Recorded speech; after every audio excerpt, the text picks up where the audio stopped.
आफ्नो आज बत्तीको प्रतिष्ठाको कार्यक्रम भएको हुनाले अब आफ्नो शरीरमा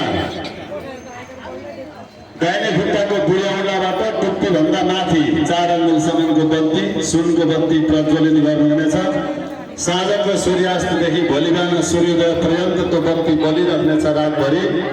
अब त्यो बत्ती प्रज्वलित गरिसकेपछि फेरि महाबत्ती 1000 मुठा 11 सिद्धे बत्तीको 1000 मुठाको एउटा मुठो सर्लक्कै एकैचोटि सल्काइनेछ।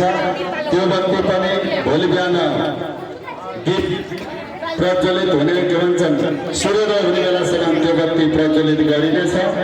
त्यसपछि लगत्तै लक्ष्यवर्ती प्रज्वलन गर्ने कार्यक्रम रहेको छ। जय श्री राधे श्याम, हर हर महादेव।